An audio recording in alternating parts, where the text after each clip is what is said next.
Welcome to the only real estate podcast worth listening to, with your hosts Nick Good, Matt Kelderman, and Brian Force. Combined, they have 26 years of experience and have sold over 1,500 homes.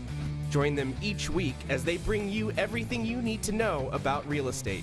Any great customer service experience you've had has probably involved more than one person, right? Yep. When you go stay at the Ritz-Carlton, the owner of the hotel doesn't bring you towels. Yep. You know what I mean? And if you're like me and who's like super bitchy when he stays at hotels and calls the front desk because he wants, every 5 minutes because he forgot his toothbrush and then he also forgot his toothpaste. Dive hotels and they wouldn't do that anyway. Right?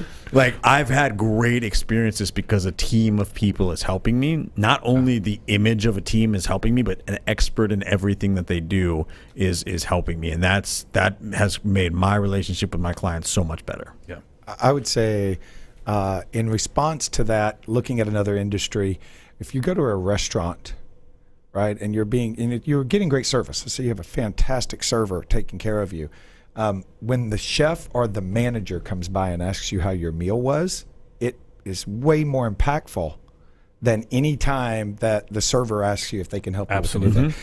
And so I liken it to that is it's not that you sacrifice the relationship, you get to relate to them in a way that is outside the transaction or the transactional norm. 100%. Like any other agent is going to communicate to them in all of the areas that you said. So now, how do you just get to communicate to them one time with something that's different and it's an added extra value? And It's then like the manager coming by the table. And then the flip side is, what if you went to a restaurant where the manager was also your waiter and cooked the food? You'd be like, this is a weird restaurant. Yeah. And it would take forever to get anything else done, right? Exactly. Because you could be the only customer at a time. Of course. I'm up against another agent listing right now where the agent's value prop is I'll show up for every single showing. And I looked at the seller, I was like, you know how freaking annoying that's going to be for the buyers to have your listing agent walking around pointing out the most obvious shit in the entire, you don't need to do any of that stuff. It's not a value proposition to waste your time. No. It's just not. Plus, what does that show about how much production he's doing? Exactly. How many listings can you sell if you're servicing every single one of them from the second the pen hits the paper until the closing table, every single aspect? And But the to all consumer doesn't showings. care about that. They don't. No. So everything at the end of this is we have the great stories to support that you can actually hand it off. Yeah. But it's setting the expectations with your client. Again, it's just like in the agent world, they come in when they join a team or join anything, they want to know what happens next. Yeah. And so it's the handoff. And where I was one of the kind of probably the first ones, at least in DPR, Dallas Preston Road, that was kind of handing this off. And it's through trial and error, through lots of unhappy clients in the very beginning because I didn't set that expectation tone. Right? So we have it, in our training, and even when I'm running one today, I'd be like, Tommy, when you sign this, we upload it in our system. Duncan's going to call you. He's going to do the introduction. He's going to do the one that schedules the photos and the photography. And then after that, once we go live, you're going to get a call every Thursday. Doesn't mean that you can't reach out to us beforehand if you have questions. We'll be happy to answer your questions. And we have a team behind that can answer 99.9% of them.